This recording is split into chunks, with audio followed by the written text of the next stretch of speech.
দেশ জুড়ে পেঁয়াজের দাম আবারও ঊর্ধ্বমুখী। মাত্র এক সপ্তাহে কেজিতে বেড়েছে ২০ থেকে ৩০ টাকা। বাজারে এখন পেঁয়াজের দাম ১৫০ টাকা ছাড়িয়েছে। এই পরিস্থিতি সহনীয় রাখতে সরকার নতুন সিদ্ধান্ত নিয়েছে। আজ শনিবার কৃষি মন্ত্রণালয় এক সরকারি বিজ্ঞপ্তিতে জানানো হয়েছে, আগামীকাল রোববার থেকে সীমিত আকারে পেঁয়াজ আমদানির অনুমতি দেওয়া হবে। প্রতিদিন ৫০টি আইপি অর্থাৎ আমদানি অনুমতি ইস্যু করা হবে। প্রতিটি আইপিতে সর্বোচ্চ ৩০ টন পেঁয়াজ আনার সুযোগ থাকবে।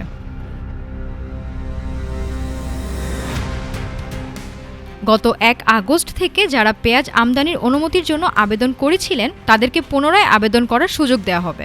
একজন আমদানিকারক কেবল একবারই আবেদন করতে পারবেন। বাজার স্বাভাবিক না হওয়া পর্যন্ত এই কার্যক্রম চলবে বলে জানিয়েছে কৃষি মন্ত্রণালয়। রাজধানীর বাজারগুলোতে নতুন আগাম পেঁয়াজ এখনও আসেনি। আবার আমদানির অনুমতি না থাকায় দাম বাড়তে থাকে। দোকানীদের মতে সরবরাহ কম থাকায় দাম ১৫০ টাকা ছাড়িয়েছে।